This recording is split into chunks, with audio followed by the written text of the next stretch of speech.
Joining us now is Dr. Ariel Admoni, a Qatar expert at Ariel University and the Jerusalem Institute for Strategy and Security. Dr. Admoni, how significant is this loss for Qatar and the region? So first, thanks for having me. Still in embassies in, for an example, Libya or other places in Africa, we can see on the wall next to current Emir Tamim the picture of Sheikh Hamad.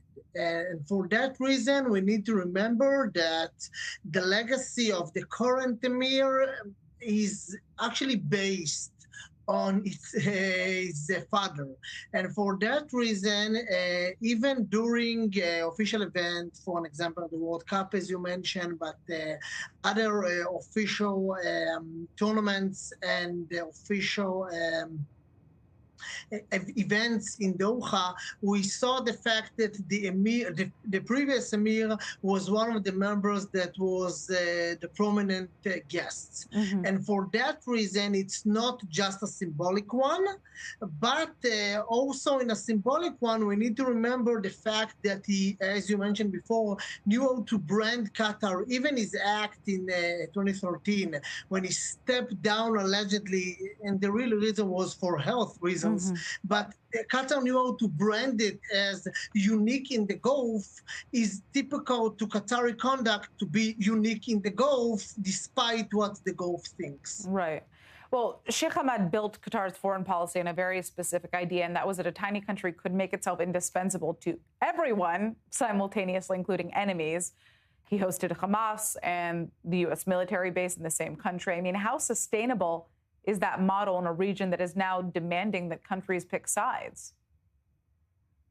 I think that in the 1990s, when Sheikh Hamad, we must mention in this context, Sheikh Hamoza is the second wife, and HBJ, Hamad bin Jassim, is the foreign minister or prime minister, two other crucial members in the strategy. But anyway, these three actually built, may I say, a model that in 1990 seems shaky at best, and frequently we saw on the news channels Qatar ask how you preserve this balance. But may I say that as long as the process prolonged, Qatar became more and more assertive in this process, that actually all sides, both Iran, both Hamas, even sadly Israel, and mostly the U.S., actually give the benefit of the doubt for the U.S., for Qatar, that allowed Qatar preserve this shaky balance even more better. Now, speaking of Qatar, stick with us because I want to ask you about this. Qatar likes to make out like it's friends with everybody. Qatar's sovereign wealth fund is apparently vetoing now Iron Dome production at a German car factory. The fund owns nearly 17% of Volkswagen's voting rights and has blocked a deal that would have seen the Israeli defense company Rafael manufacture Iron Dome components at Volkswagen's struggling Osnabrück plant. This is a deal that would have saved 2,300 German jobs. So what is Qatar's objection here? Well, they say that tensions with Israel are the reason. But keep in mind, while the Iron Dome is the system that Israel uses to shoot down Iranian missiles over its own skies, it's also used that same system to shoot down Iranian missiles fired at Gulf Arab nations, namely the United Arab Emirates. So turning back to Dr. Ariel Admoni, I'm interested to hear your take on this. Qatar is simultaneously a U.S. military hub. It's an Iran mediator, an Iranian target, and now it's blocking Iron Dome production in a NATO allies country all in the same week. Is this extraordinary diplomatic agility, or is Qatar's infamous policy of trying to be everything to everyone finally starting to break down under the pressure of an actual war? No. Part of this shaky balance need to preserve certain elements, for example, the Islamic side. The official, or may I say, the most useful technique for Qatar to preserve the Islamic side on its side is to be anti-Israel, especially when it's come to aspect of military products, Israeli military products that Qatar cannot be associated with. We need to remember the same QIA that now vetoed this deal is headed, part of his leadership is under Nasser al-Khulaifi, the ownership of Paris Saint-Germain.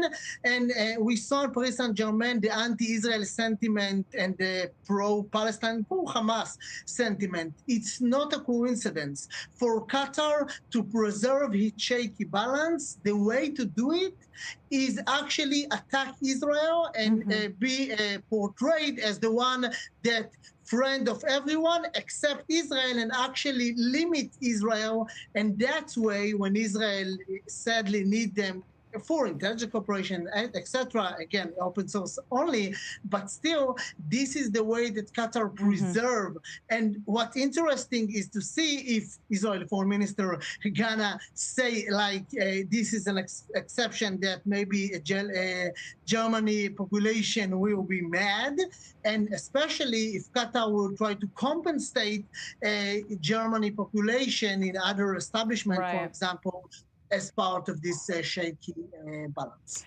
Well, you know, Doctor, I have to say that German security experts have warned publicly that Europe must not become dependent on Gulf state investors who can veto defense decisions, you know, just like this one ultimately. But we've run out of time. I'd like to thank you so much for joining us. Very interesting to hear your take.